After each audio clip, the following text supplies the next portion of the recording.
पश्चिम बंगाल के मुर्शिदाबाद में 48 घंटे बाद सियासी विवाद दिखाई देने वाला है, क्योंकि हुमायूं कबीर ने एक तरफ अपनी बाबरी मस्जिद की फोटो रिवील कर अपने इरादे जाहिर किए हैं, तो विश्व हिंदू रक्षा परिषद ने उसे गिराने के लिए फावड़ा उठा लिया है। इस बीच हुमायूं कबीर के एक बयान ने हलचल को और बढ़ा दिया है। कोई मेरे को ऊपर पत्थर छुड़ेगी तो उनको मिठाई देंगी, पत्थर का जवाब पत्थर में ही देंगे। यानी हुमायूं कबीर ने इशारों में सब कुछ बता दिया है कि उनकी तैयारी पूरी है, जमीन उनकी है, मस्जिद उनकी है, निर्माण वो करा रहे हैं, तो उसे गिराने की बात करने वाले कौन होते हैं? ये मस्जिद को कोई रोक सकता नहीं, कोई रुकने आएगी तो उनको साथ मुकाबला करने के लिए सारा मुर्शिदाबाद का मुस्लिम तैयार हो, बंगाल का मुस्लिम तैयार हो। तो दूसरी तैयारी हिंदू संगठन ने भी कर रखी है। मुर्शिदाबाद कूच करने से पहले ऐलान हो गया है कि अगर मस्जिद निर्माण शुरू हुआ तो भी कब्र खोदी जाएगी। खुदाई करना चाहता है वो समझ लीजिए कि हम लोग इसी से उसकी कब्र खोदेंगे हुमायूं कबीर की। इस बीच हुमायूं ने नींव रखने के बाद अब मस्जिद कैसी बनेगी उसका फोटो भी शेयर कर दिया है। मस्जिद निर्माण होगा या टूटेगा, अगले 48 घंटों में सब साफ हो जाएगा। 15 मिनट की धमकी देने वाले AIMIM नेता अकबरुद्दीन ओवैसी अब उत्तर प्रदेश में ताकत दिखाने का चैलेंज कर रहे हैं। मुख्यमंत्री योगी आदित्यनाथ को तैयार रेडी रहने के लिए कह रहे हैं, जिस पर टी राजा ने अब उन्हें यूपी न आने की सलाह दे दी है।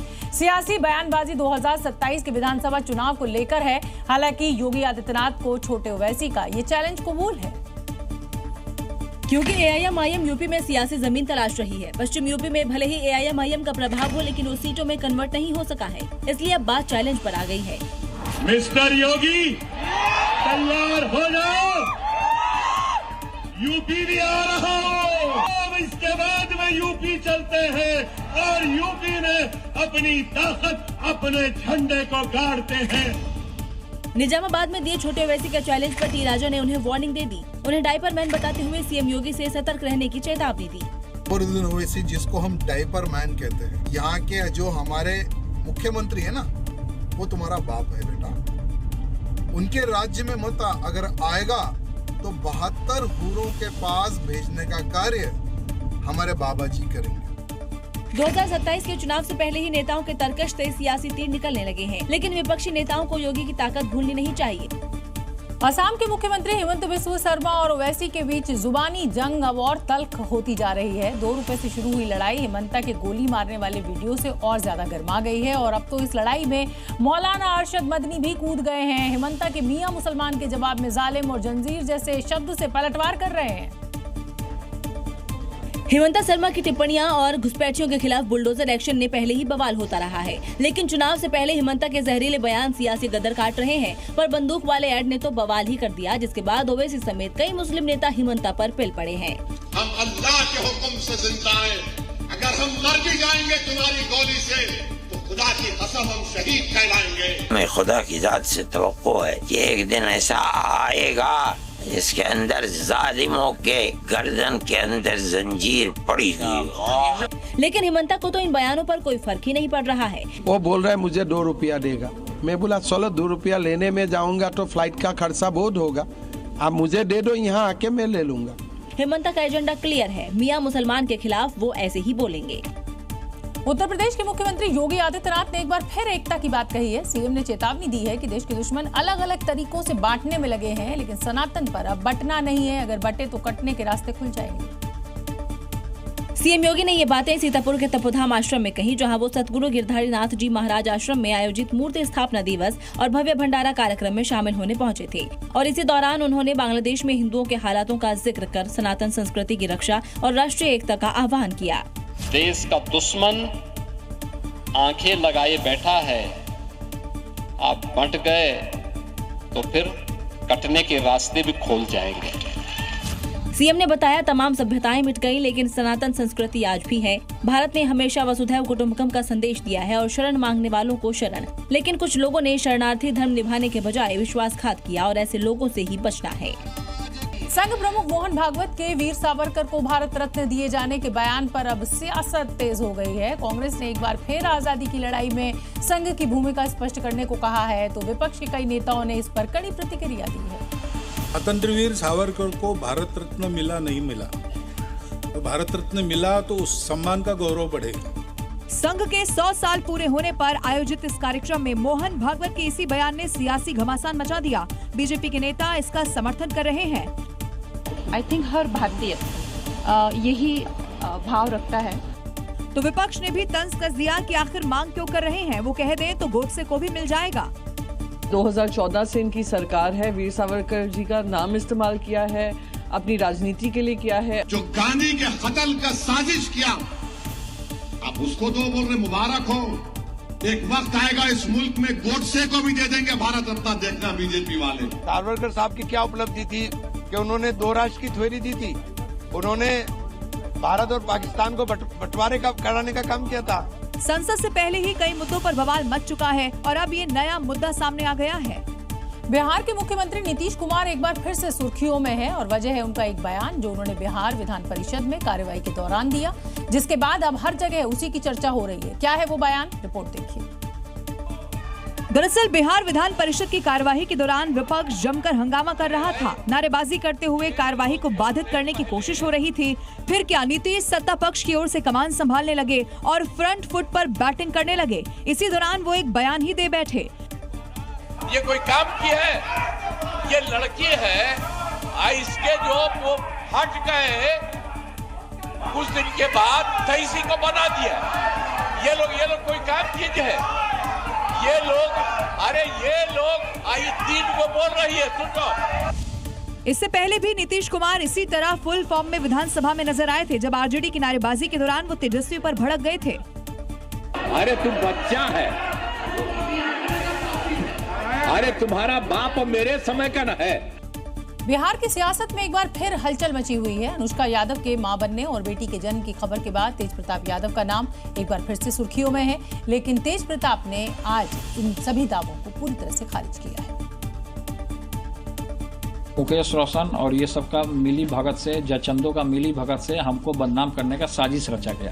सुना आपने, तेज प्रताप ने साफ साफ कह दिया है कि अनुष्का यादव या उसके बच्चे से मेरा कोई संबंध नहीं। तेज प्रताप यादव ने पहली बार 5 जयचंदो के नाम का खुलासा किया। कहा फंसाने की बेबुनियाद साजिश रची गई, जिसके कारण मैं डिप्रेशन में आ गया हूँ। पूरा डिप्रेशन में है, पूरे तरीके से डिप्रेशन में। लालू के लाल ने कहा कि उनके फेमस होने के कारण ये सब उनके साथ हो रहा है। लोकप्रियता को देखते हुए हमारे ऊपर इस तरीके का कीचड़ उछालने का जो काम करा वो कह मुंह पर छींटा पड़ेगा। आपको बता दें कि ये विवाद पिछले साल ही उस फेसबुक पोस्ट में जुड़ा है जिसमें अनुष्का के साथ रिश्ते का दावा किया गया था, जिसे तेज प्रताप ने हैकिंग बताया था। उस घटना के बाद उन्हें आरजेडी से निकाल दिया गया। अब अनुष्का के मां बनने पर जीतन राम मांझी जैसे नेताओं ने बधाई दी, लेकिन तेज प्रताप ने इसे सिरे से नकार दिया और साफ किया कि अब वो इस मामले को कानूनी तौर पर लड़ेंगे। उत्तर प्रदेश से लेकर मध्य प्रदेश तक सियासी गलियारों से लेकर आम समाज तक हलचल मची हुई है। मुस्लिम समुदाय को लेकर एआईएमआईएम नेताओं के विवादित बयानों ने अब सवाल खड़े कर दिए हैं कि क्या इस तरह की बयानबाजी समाज को बांटने का काम कर रही है। वायरल वीडियो में खुद को मुस्लिम नेता बताने वाले तौकीर निजामी अलग अलग राजनीतिक दलों से जुड़े मुसलमानों को लेकर अपमानजनक शब्दों का इस्तेमाल करते सुनाई दे रहे हैं। जो जूते चाटने वाला मुसलमान होता है वो आपको कांग्रेस में मिलेगा साथियों। दूसरा मुसलमान वो जो जूते खाने वाला मुसलमान होता है वो आपको भारतीय जनता पार्टी में मिलेगा साथियों। मुसलमान वो जो जूते मारने वाला मुसलमान होता है वो मजलिस में मिलेगा तुम्हें साथियों। इसी कड़ी में यूपी के मुरादाबाद से एआईएमआईएम नेता शौकत अली का एक वीडियो भी सामने आया है। देश की आबादी जितनी ज्यादा होगी देश उतना ही मजबूत होगा। तो आज से एक नारा देंगे कि हम 2 और हमारे 2 दर्जन। सवाल उठ रहा है कि आखिर मुसलमानों को इस तरह की भाषा में क्यों बांटा जा रहा है। क्या सियासत की आंच में समाज को जलाने की कोशिश की जा रही है। उतना ही मजबूत होगा। मध्य प्रदेश के भोपाल में इस्लामिक हिजरी कैलेंडर इन दिनों राजनीतिक घमासान की एक बड़ी वजह बना हुआ है। दरअसल इस पर सियासी हंगामा इसलिए मचा है क्योंकि कांग्रेस नेता मनोज शुक्ला ने 50,000 हिजरी कैलेंडर्स छपवाए हैं, जिन्हें वो मस्जिदों और दरगाहों में बांट रहे हैं। दीवार पर टंगा ये वही इस्लामिक हिजरी कैलेंडर है जिसको लेकर बीजेपी कांग्रेस पर भड़की हुई है और मनोज शुक्ला के कैलेंडर बांटने को तुष्टीकरण की राजनीति बता रही है। कट्टरपंथियों से जब पैसा आएगा तो ये पैसा किस तुष्टीकरण में जाएगा, किस प्रकार का जहरीला जहर ये लोग बोएंगे। तो कैलेंडर तो बहाना है। जबकि दूसरी तरफ कांग्रेस को इसमें कुछ गलत नहीं नजर आ रहा। उन्हें उम्मीद है कि मनोज शुक्ला के इस कदम से मुस्लिम समाज की कांग्रेस से कनेक्टिविटी और मजबूत होगी। जोड़ने की राजनीति कांग्रेस हमेशा से करती आई है। मनोज शुक्ला जी भी जोड़ने की राजनीति कर रहे हैं। किसी भी धर्म का सम्मान हो, कांग्रेस पार्टी करती आई है। उधर मुस्लिम समाज कांग्रेस नेता मनोज शुक्ला के इस कदम को सामाजिक कार्य बता रहे हैं। हालांकि एमपी में चुनाव अभी काफी दूर है, लेकिन इस्लामिक कैलेंडर को लेकर बीजेपी और कांग्रेस में नया सियासी युद्ध छिड़ गया है। महाराष्ट्र के चेंबूर में वंचित बहुजन अघाड़ी के कार्यकर्ताओं ने बिल्डर के बंद ऑफिस में घुसकर तोड़फोड़ की। वीबीए कार्यकर्ताओं का गुस्सा इसलिए भड़का हुआ था कि मराठी युवक के जातिगत अपमान पर कोई कार्रवाई नहीं की गई और इसी के चलते वीबीए कार्यकर्ताओं ने कानून को अपने हाथ में लिया और बिल्डर के बंद पड़े ऑफिस में घुस गए। तांडव मचा रही वीबीए की इस महिला कार्यकर्ता का गुस्सा देखिए। हॉकी के शीशे वाले दरवाजे पर वार करती है, लेकिन दरवाजा टस से मस नहीं होता। उसके बाद तो गुस्साई महिला एक के बाद एक कई वार कर देती है, लेकिन फिर भी कामयाबी हाथ नहीं लगती।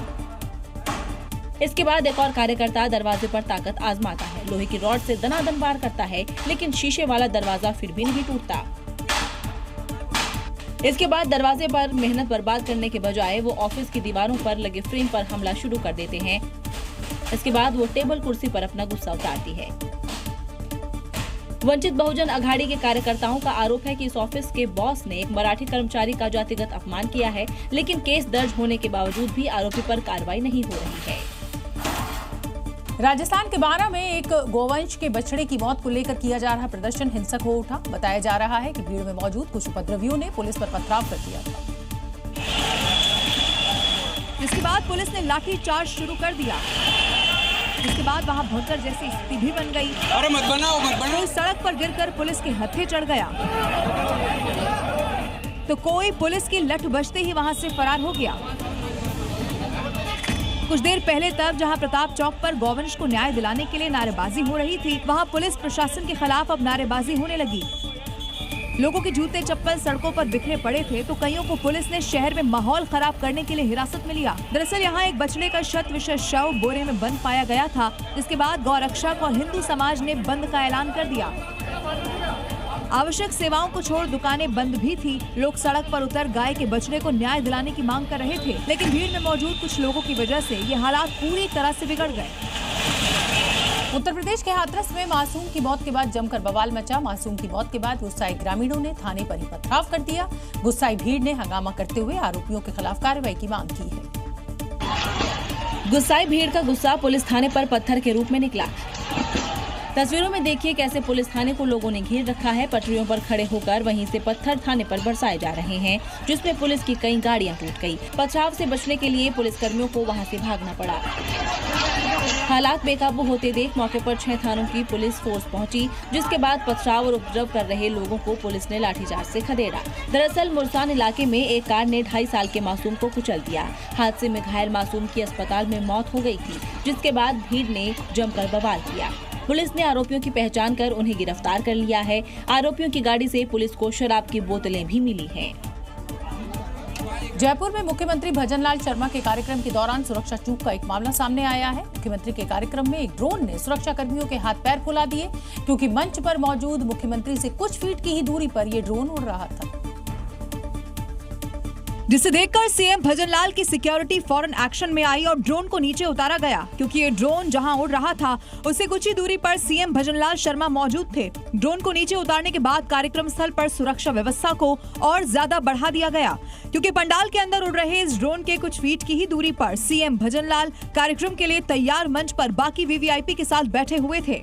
कुछ देर के बाद ही उनका संबोधन होना था, लेकिन उससे पहले ही ड्रोन की वजह से हड़कंप मच गया। ड्रोन को वहां से तुरंत हटाने के लिए अधिकारियों को भी अच्छी खासी भागम भाग करनी पड़ गई, क्योंकि सीएम के कार्यक्रमों के आसपास सुरक्षा घेरे में किसी भी तरह का ड्रोन उड़ना सीएम की सुरक्षा में गंभीर चूक माना जाता है। कुछ ही विशेष परिस्थितियों में नैनो ड्रोन को उड़ने की इजाजत मिल सकती है।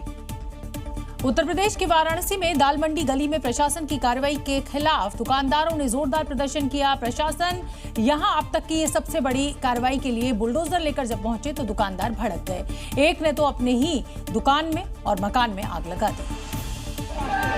प्रदर्शन कर रहे दुकानदारों में से एक अपने घर की बालकनी में चढ़ गया और तेल डालकर आग लगा दी, जिससे वहां अफरा तफरी का माहौल हो गया। लोग उसे वहां से उतरने की अपील करने लगे, लेकिन शख्स वहीं से पेपर दिखाकर प्रशासन की कार्रवाई का विरोध करने लगा। अब इसी के बाद दूसरे दुकानदारों ने भी विरोध तेज कर दिया, तो पुलिस को भी कार्रवाई करनी पड़ी।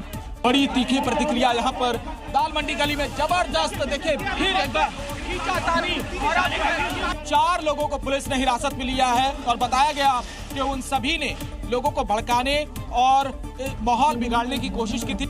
इसके बाद उन गलियों से लोगों को हटाकर दोबारा बुलडोजर की कार्रवाई शुरू की गई। 3 लेयर सुरक्षा व्यवस्था यहाँ पर की गई और पीएससी पैरामिलिट्री फोर्सेस के अलावा कई थानों के फोर्स को भी यहाँ पर डिप्लॉयड किया गया है। साथ ही सुरक्षा के सख्त इंतजाम किए गए हैं। ड्रोन से भी निगरानी अब की जा रही थी और लगातार मुनादी भी की जा रही थी। इस समय की बड़ी खबर आपको बता दें, गिर में रेलवे ट्रैक पर एक साथ 10 शेर देखने को मिले। ट्रेन ड्राइवर ने ट्रेन को रोक दिया। शेरों को सुरक्षित हटाने के बाद ट्रेन को फिर रवाना किया गया। ड्राइवर ने वन अधिकारियों को इसकी जानकारी दी। तो गिर के जंगलों में आप देखिए, यहाँ पर 10 से ज्यादा शेर दिखाई दिए। ड्राइवर ने अपनी समझदारी दिखाई और ट्रेन को रोक दिया, और ये ट्रेन तब तक रुकी रही जब तक ये शेर यहाँ से हटा नहीं दिए गए, और शेरों के गुजरने के बाद ही इस ट्रेन को दोबारा रवाना किया गया।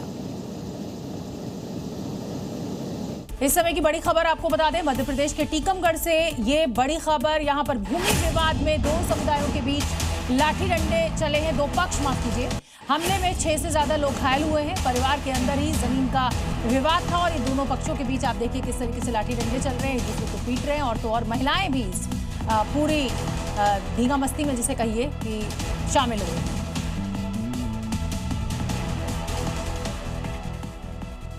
उत्तराखंड के काशीपुर में रेत से लदे डंपर ने बुजुर्ग को कुचल दिया। हादसा इतना भीषण था कि बाइक सवार की मौके पर ही मृत्यु हो गई, और इसके बाद गुस्साई भीड़ ने जमकर बवाल मचाया, यहाँ तक कि ट्रक को भी आग के हवाले कर दिया। वीडियो में नजर आ रहा ट्रक किसी हादसे का शिकार नहीं हुआ, बल्कि इस ट्रक का शिकार हुए एक बुजुर्ग की मौत हो गई। इसीलिए सड़क पर इतनी भारी भीड़ है। दरअसल रेत से लदे हुए इस डंपर ने आगे सड़क पर जा रहे बाइक सवार को कुचल दिया। हादसे के बाद डंपर चालक वाहन छोड़कर फरार हो गया, जिसके बाद लोगों में गुस्सा भड़क उठा। गुस्साए लोगों ने डंपर में आग लगा दी। अब देखते ही देखते डंपर धू कर जलने लगा और काला धुआं आसमान में छा गया। सूचना मिलने पर पुलिस और फायर ब्रिगेड मौके पर पहुंची। काफी समझाइश के बाद आग पर काबू पाया गया। फरार चालक की तलाश लगातार जारी है, लेकिन हादसा एक बार फिर से ओवरलोड और बेलगाम खनन वाहनों पर सवाल खड़े करता है। मध्य प्रदेश के सीहोर में प्रधानमंत्री ग्राम सड़क योजना के नाम पर ऐसा खेल चला कि सड़कें बनते ही पापड़ की तरह उखड़ती नजर आईं। 80 लाख रुपए की लागत से तैयार इस सड़क की गुणवत्ता पर अब गंभीर सवाल खड़े हो रहे हैं। गांव काला पीपल जागीर से लसूड़िया कांगर तक करीब 4 किलोमीटर लंबी सड़क बनी। लागत लगभग 80 लाख रुपए, मतलब प्रति किलोमीटर 20 लाख रुपए खर्च हुए। जैसे पापड़ क्रिस्पी होता है और एक झटके में टूट जाता है, ठीक वैसे ही सड़क जगह जगह उखड़ रही है। सड़क की क्वालिटी इतनी खराब है कि कोई नहीं कह सकता कि ये कुछ दिन पहले बनी है।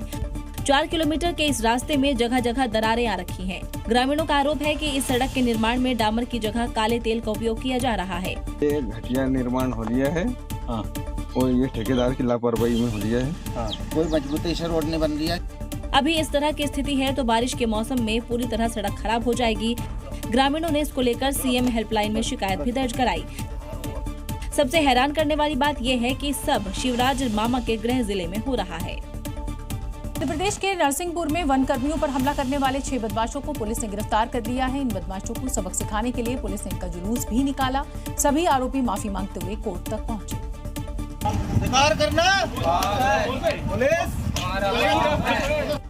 खुद को फिल्मी पुष्पराज समझ रहे थे, जंगलों में शिकार और अवैध कटाई कर रहे थे, यहाँ तक कि पकड़ने गई वन कर्मियों की टीम पर फायरिंग कर डाली। वहाँ शायद शिकार करने गए थे, जिसमें इन लोगों को देखकर फायरिंग की गई थी और गाड़ी की तोड़फोड़ की गई थी। इन फिल्मी पुष्पराज पर जब एमपी पुलिस का हंटर चला तो सारी हवाबाजी हवा हो गई। अब देखो कैसे सारी अकल ठिकाने आ गई।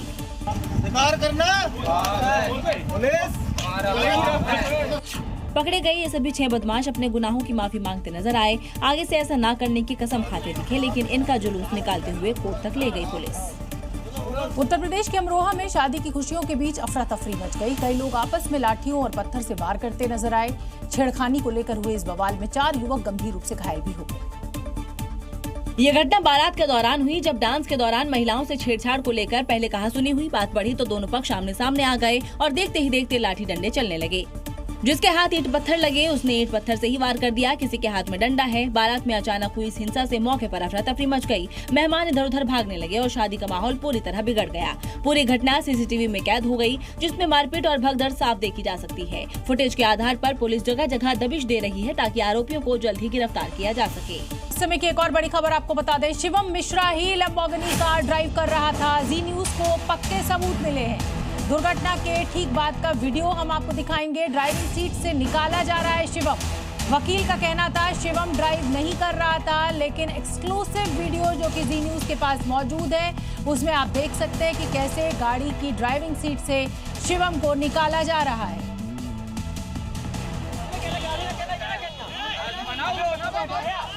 छह लोगों को रौंद दिया इस कार ने। और अब देखिए, ये पहले वकील कह रहे थे कि साहब शिवम मिश्रा नहीं चला रहा था, लेकिन ये देखिए कैसे ड्राइविंग सीट से शिवम मिश्रा को निकाला गया। ये तस्वीरें जी न्यूज के पास मौजूद हैं और ये हम आपको दिखा रहे हैं। लेकिन पुलिस की लाचारी जो है वो भी कहीं ना कहीं सवालों के घेरे में जरूर आती है कि इन रईसजादों के सामने पुलिस आखिर इतनी लाचार कैसे है। उत्तर प्रदेश के कानपुर में पुलिस और पुलिस का सिस्टम अब सवालों के घेरे में है। और सवाल इसलिए खड़े हो रहे हैं क्योंकि एक रईसजादा 6 लोगों को अपनी लग्जरी कार से रौंद देता है, लेकिन पुलिस सख्त एक्शन लेने की बजाय अज्ञात के खिलाफ एफआईआर करती है। रईसजादे की लैम्बोर्गिनी कार को थाने में कपड़े से ढककर रखा जाता है। जो तस्वीर सामने आई है वो सिस्टम को रौंदती दिख रही है, क्योंकि जिस कार से हादसा हुआ उसे देखिए पुलिस कैसे स्कॉट कर रही है। पुलिस वालों के साथ वो बाउंसर्स भी हैं जिन पर हादसे के बाद लोगों से मारपीट और आरोपी शिवम को वहां से भगा देने का आरोप है। अब दूसरी तस्वीर देखिए, थाने में कैसे कार को कवर करके रखा गया है। वो कार जिसने 6 लोगों को रौंद दिया, जिसमें बुलेट सवार गंभीर घायल हो गया, उसे इस कदर का ट्रीटमेंट क्या सिर्फ इसलिए क्योंकि वो रईसजादे की कार है। ये बाउंसर है, ये हम लोगों से लड़ने लगे तो वहाँ हम लोगों से इनकी बहसा वैसी हो गई।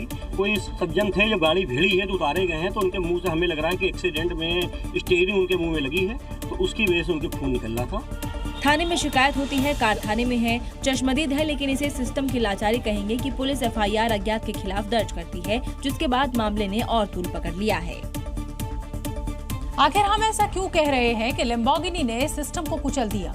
उसके पीछे आरोपी की रईसी है, क्योंकि तंबाकू कारोबारी के मिश्रा का बेटा आरोपी शिवम मिश्रा लग्जरी कारों का शौकीन है। शिवम ने अपने बेटे की बर्थडे सेलिब्रेशन में बॉलीवुड के कई भी नेताओं को आमंत्रित किया था। पार्टी में करोड़ों रुपए खर्च किए थे और इसके बावजूद ही वो इनकम टैक्स डिपार्टमेंट के रडार पर आ गया था। करीब 2 साल पहले कंपनी के हेड ऑफिस पर आयकर विभाग का छापा पड़ा था। तब के मिश्रा की दिल्ली स्थित कोठी से 100 करोड़ से ज्यादा की कारें मिली थी। इनमें 60 करोड़ से ज्यादा कीमतें लग्जरी कारें इसमें शामिल थी।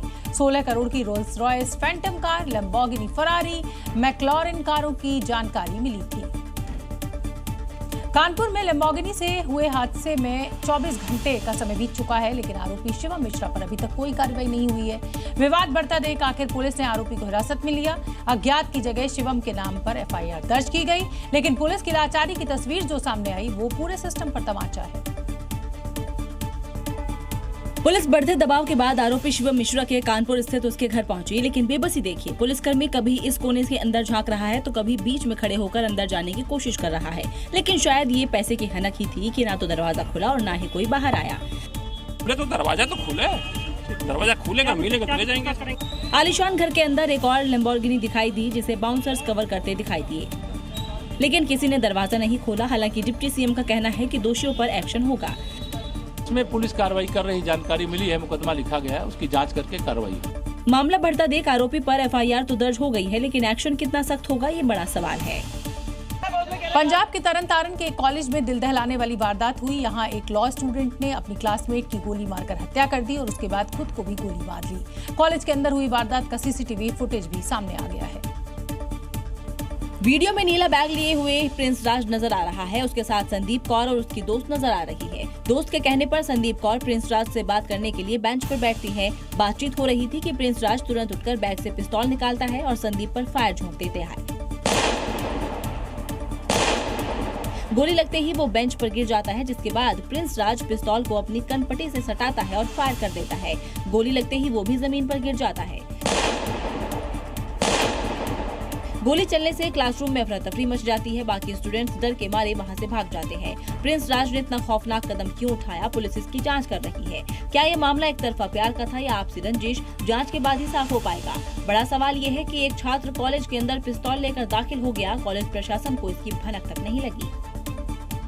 हरियाणा के फरीदाबाद जेल में बंद आतंकी अब्दुल रहमान की हत्या से सनसनी फैल गई है। अयोध्या को दहलाने की साजिश रचने के आरोप में गिरफ्तार इस आतंकवादी की हत्या उसी जेल में सजा काट रहे एक आरोपी अरुण चौधरी उर्फ अब्बू जट ने की है, जो रोहित गोदारा गैंग से ताल्लुक रखता है।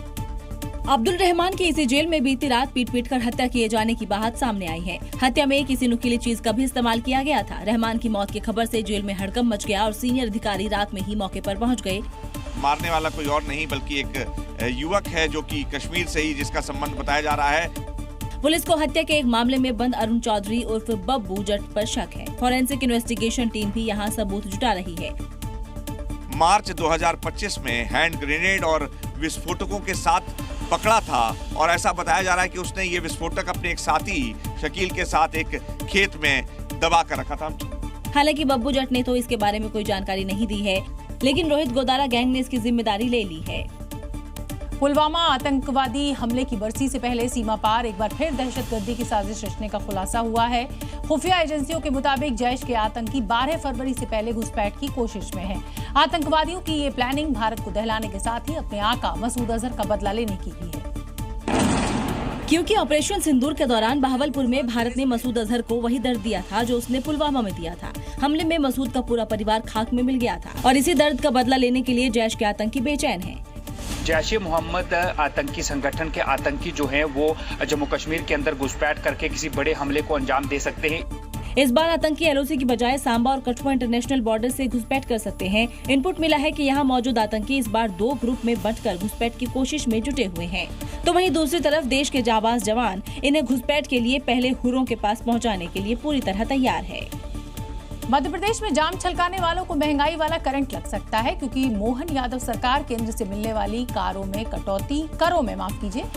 में यानी टैक्सेस में कटौती और बढ़ते वित्तीय बोझ से पैदा हुए रेवेन्यू संकट से निपटने के लिए एक्साइज पॉलिसी 2026-27 में एक बड़ा बदलाव करने की तैयारी में है। यानी रेवेन्यू संकट खत्म करने के लिए एमपी सरकार शराब पर दांव लगाने जा रही है। उन्हें उम्मीद है कि महंगी शराब से मिला रेवेन्यू प्रदेश का कर्ज उतारने में मदद करेगा।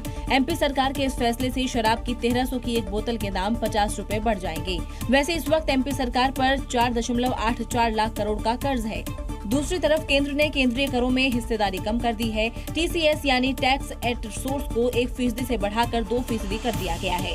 अब इसका सीधा असर शराब की कीमतों पर पड़ सकता है। हालांकि एमपी सरकार एक्साइज पॉलिसी में बदलाव के पीछे 3 ठोस कारण बता रही है। पहला, ठेकेदारों की मोनोपोली को खत्म करना, दूसरा प्रशासनिक सुधार और पारदर्शिता पर जोर और तीसरा टैक्स कलेक्शन में बदलाव शामिल है। एक तरफ करोड़ों का कर्ज, दूसरी तरफ केंद्रीय करों में हिस्सेदारी कम, जिसका असर एमपी में बढ़ती शराब की कीमतों के तौर पर देखा जाएगा।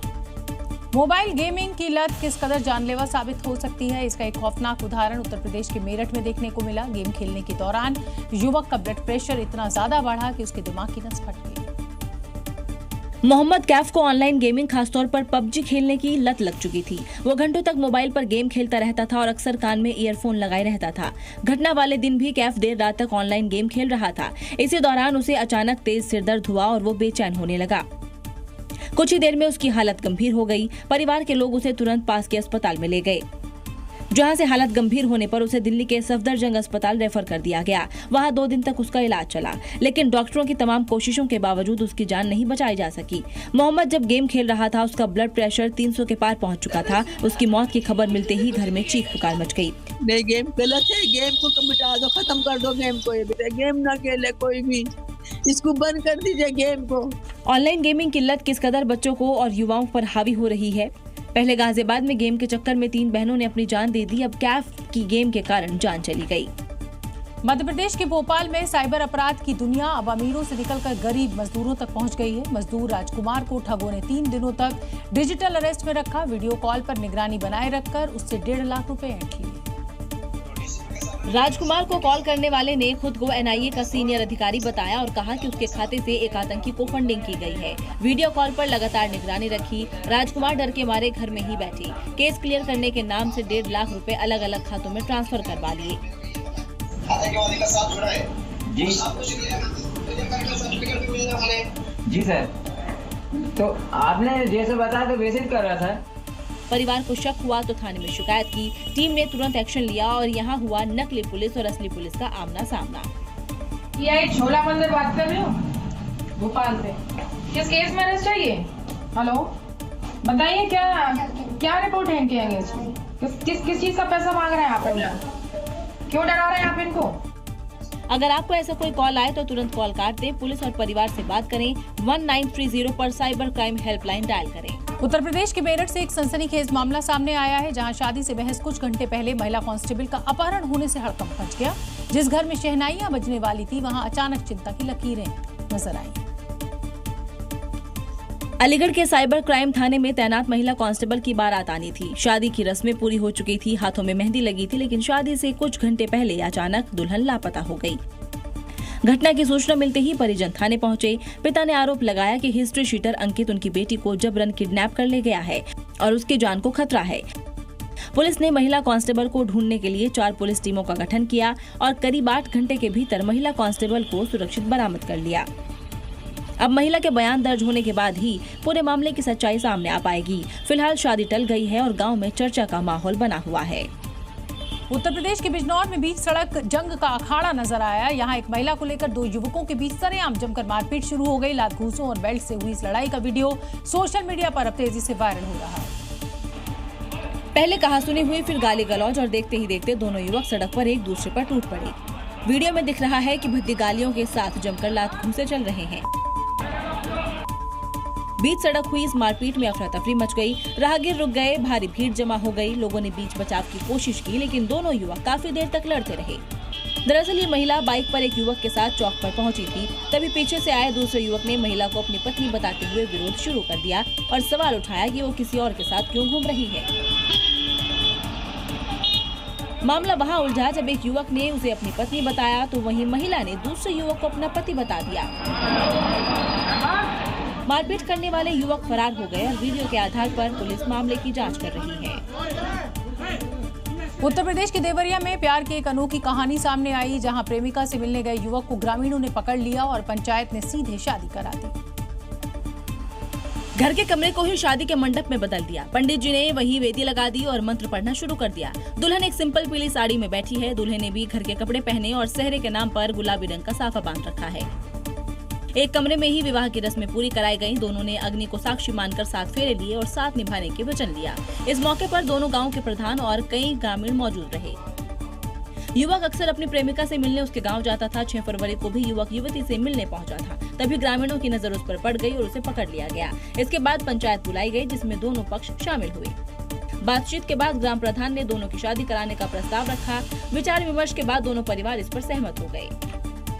उत्तराखंड के देहरादून और महाराष्ट्र के पुणे में सरिया से लदे ओवरलोडेड पिकअप वैन से हादसे हुए हैं और दोनों ही जगह पिकअप से ले जा रही सरिया सड़क पर खड़ी कारों में घुस गई। बस गनीमत ये रही कि इस हादसे में किसी की जान नहीं गई। दिल दहलाने वाली इन तस्वीरों से आप अंदाजा लगाइए कि अगर हादसे के वक्त इन कारों के अंदर लोग बैठे होते तो उनका क्या हाल होता। देहरादून और पुणे में सरिया से ओवरलोड पिकअप से कारण हुए हादसे से साफ है कि किस कदर ट्रैफिक नियमों की धज्जियां उड़ाई जाती हैं।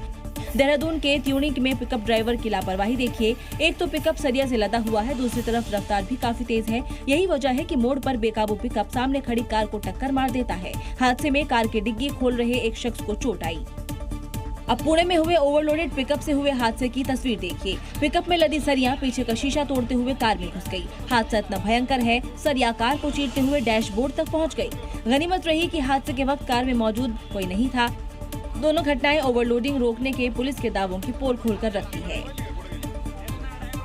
उत्तर प्रदेश के झांसी में चलते चलते एक कार आग का गोला बन गई। रेलवे ब्रिज के नीचे सड़क पर दौड़ रही कार में अचानक धुआं उठता दिखा और फिर कार के अगले हिस्से से आग की लपटें निकलने लगी और ये आग जलती हुई नजर आई। चंद सेकंड में आग ने पूरी कार को अपनी चपेट में ले लिया। कार धू-धू कर जलने लगी और चारों तरफ धुएं का गुबार फैल गया। सड़क पर अफरा तफरी मच गई और आवाजाही भी प्रभावित हुई। देखते ही देखते कार के अगले हिस्से में आग की लपटें उठने लगी। आग लगातार विकराल होती गई। हालांकि कार में सवार 3 लोगों ने बिना समय गंवाए चलती कार से कूदकर अपनी जान बचाई। कार सवारों ने तुरंत पुलिस और फायर ब्रिगेड को सूचना दी। मौके पर पहुंची फायर ब्रिगेड की टीम ने कड़ी मशक्कत के बाद आग पर काबू पाया। हालांकि तब तक कार पूरी तरह जलकर खाक हो चुकी थी। कार ड्राइवर के मुताबिक चलती कार में शॉर्ट सर्किट के कारण आग लगी। पाकिस्तान में आवाम गरीबी और महंगाई से इतनी त्रस्त है कि उसके आगे उन्हें मौत भी सस्ती लग रही है। आए दिन सुसाइड के मामले सामने आते रहते हैं, लेकिन रावलपिंडी में तो एक शख्स ने बीच बाजार अपनी गर्दन रेत ली। सीसीटीवी में कैद ये घटना बेहद दर्दनाक है, जिसमें शख्स जिस दुकान में सामान लेने पहुंचता है और वहीं की चाकू उठाकर गर्दन पर फेरना शुरू कर देता है। ये शख्स किसी सामान की कीमत पूछता है और फिर एकदम से भड़ककर चाकू उठाकर दुकान से निकल जाता है। इसी बीच एक दूसरा शख्स उसे आकर पकड़ता है, लेकिन ये शख्स हाथ छुड़ाकर दोबारा गर्दन रेतना शुरू कर देता है। लेकिन ये तस्वीर शायद ही मुनीर और शहबाज को नजर आए। उन्हें तो इस बात से फर्क ही नहीं पड़ता कि आवाम किस कदर दाने दाने के लिए मोहताज हो रही है। पाकिस्तान में चावल लगभग 320 रुपए प्रति किलो बिक रहा है। 1 लीटर दूध करीब 219 रुपए, 12 अंडे 317 रुपए, जबकि आधा किलो ब्रेड के लिए 160 रुपए से ज्यादा खर्च करना पड़ रहा है। चिकन की कीमत करीब 840 पाकिस्तानी रुपए प्रति किलो तक पहुँच गई है। शायद इस शख्स के पास जहर खाने तक के पैसे नहीं होंगे, तभी तो उसने दुकान में ही रूह कपा देने वाले सुसाइड की कोशिश की। कथावाचक पंडित धीरेन्द्र कृष्ण शास्त्री अपने बयानों को लेकर अक्सर चर्चा में बने रहते हैं। मध्य प्रदेश के छतरपुर में उनका एक अनोखा अंदाज देखने को मिला। वो अचानक रात में एक मिठाई की दुकान पर पहुंच गए और मिठाइयां बेचने लगे। आधी रात में अचानक से ही मिठाई की दुकान पर बाबा बागेश्वर मिठाई बेचने लग गए और जोर जोर से आवाज लगाने लगे, पेड़े ले लो, लड्डू ले लो। बाबा बागेश्वर सेठ की तरह मिठाई वाले के गले पर बैठ गए। आवाज लगाकर अपने चुलबुले अंदाज में ग्राहकों को बुलाने लगे। लड्डू ले लो, बर्फी ले लो, पेड़ा ले लो, अपने मन के भाव। इसके बाद उन्होंने मिठाई खाना शुरू कर दिया। पहले छेना के रसगुल्ले रखे, फिर रसमलाई खाई। दुकान पर जब अचानक बाबा पहुंचे तो दुकानदार दुकान बंद कर घर जाने की तैयारी कर रहा था। बाबा बागेश्वर को दुकान में देख दुकानदार की खुशी का ठिकाना ही नहीं रहा। उसने माला पहनाकर बाबा का सम्मान किया। दुकान मालिक के बेटे को गले लगाकर बाबा बागेश्वर ने आशीर्वाद दिया। बाबा के पीछे भक्त और समर्थक भी दुकान में पहुंच गए और दुकान में उसके बाद भीड़ लग गई। क्या कभी आपने सोचा है कि कार चलाते वक्त आपका हेलमेट ना लगाना चालान की वजह बन सकता है? लेकिन उत्तर प्रदेश के महोबा से एक ऐसा ही हैरान कर देने वाला मामला सामने आया है। पुलिस ने कार ड्राइवर को बिना हेलमेट के कार चलाने पर 1000 रुपए का चालान ठोक दिया। इस चालान के खिलाफ उन्होंने कोई हंगामा नहीं किया और न ही ट्रैफिक पुलिस से किसी तरह का कोई विवाद किया। चालान के बाद युवक ने अलग तरीके का विरोध शुरू कर दिया। तब से लेकर आज तक बगैर हेलमेट पहने कार नहीं चलाते हैं, चाहे 10 मिनट का सफर हो या फिर लंबा रास्ता। स्टीयरिंग के पीछे बैठते ही युवक सिर पर हेलमेट लगाना भूलता नहीं है। गाड़ी मेरी खड़ी थी तो उन लोगों ने चालान कर दिया, खड़ी गाड़ी में हेलमेट अलाउ है। ये अनोखा विरोध न केवल लोगों का ध्यान खींच रहा है, बल्कि ट्रैफिक चालान नियमों में मौजूद खामियों पर भी सवाल उठा रहा है। तो अगर आप भी महोबा से हैं तो कार चलाने से पहले हेलमेट जरूर लगाएं, नहीं तो महोबा की ट्रैफिक पुलिस कार में भी हेलमेट का चालान काट देगी। बिहार के भागलपुर में एक लापरवाही ने कई लोगों की जान जोखिम में डाल दी, जब एक ट्रक चालक ट्रक लेकर तंग गलियों में घुस गया और फिर ऊपर से जा रही हाई टेंशन लाइन की चपेट में आ गया। इसके बाद क्या कुछ हुआ वो इस रिपोर्ट में देखिए। इसके बाद देखिए कैसे हाई वोल्टेज करंट ट्रक में फैल गया। ट्रक से संपर्क में आते ही आग की चिंगारी निकलने लगी और जिससे आसपास मौजूद लोगों में हड़कंप मच गया। ट्रक चालक तो ट्रक से उतरकर भाग गया, लेकिन देखते ही देखते आग ट्रक में बढ़ने लगी, जिसे दुकान में मौजूद एक शख्स ने अपने मोबाइल में कैद कर लिया।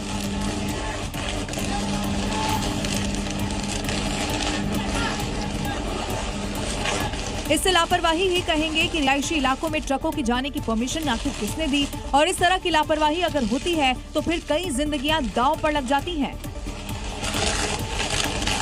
उत्तर प्रदेश के हापुड़ से एक हैरान करने वाला मामला सामने आया। यहाँ एक शख्स को चोरी के शक में मुर्गा बनाकर उसकी जमकर पिटाई की गई और वीडियो बनाकर फिर उसे वायरल कर दिया गया, जिसके बाद अब पुलिस युवकों की तलाश कर रही है। लेकिन इस वीडियो में देखिए कैसे 3 लोग एक शख्स को घेरे हुए हैं और उसे मुर्गा बनने के लिए कह रहे हैं। सीधा कर, सीधा इधर बनाओ, तुम कहाँ बनाओ? इधर को बनाओ, सही सही आगे को बनाओ, आगे को इधर को बनाओ। मुर्गा तो बनना है बेटे, फोन भी देना ही पड़ेगा। मुर्गा बन या कुछ भी बन। मुर्गा बनाने से भी उसका मन नहीं भरता तो वो उसकी पीठ पर पत्थर रख देता है और पीछे से डंडों की बरसात करने लगता है। ऊपर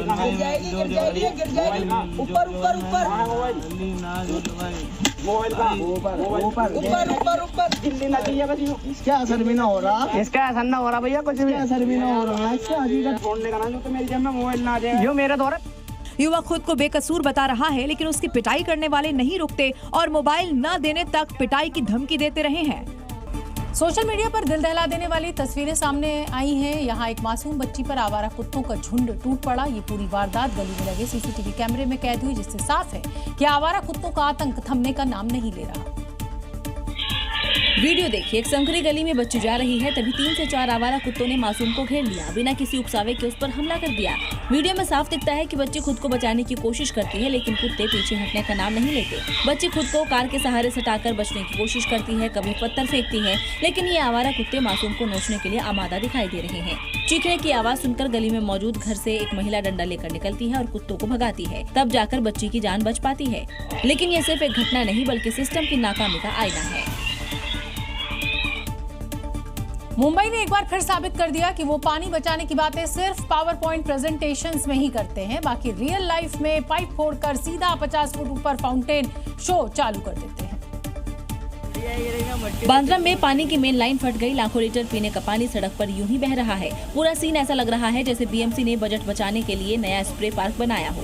पानी का प्रेशर इतना तेज है कि 50 फुट का फाउंटेन बन गया। मतलब अगर आप नीचे खड़े होकर देखेंगे तो लगेगा, अरे यार ये तो मेरा नया बुर्ज खलीफा बन गया है। दुबई वाले सोच रहे होंगे, अरे हम तो करोड़ों रुपए खर्च करके फाउंटेन बनाते हैं और मुंबई वाले फ्री में 50 फुट का बना रहे हैं, वो भी बिना लाइट म्यूजिक के। तो दोस्तों, अगर आप फ्री में 50 फुट का फाउंटेन देखना चाहते हैं तो बांद्रा पहुंच जाओ। टिकट नहीं, बस भीगने का रिस्क लो। इस पूरी घटना पर बीएमसी को सलाम है, क्योंकि उन्होंने साबित कर दिया कि पानी की कमी नहीं, कमी है सिर्फ पाइप की मजबूती की। ये थी खबरें 7 बजे की। कल फिर होगी बात पति की। नमस्कार।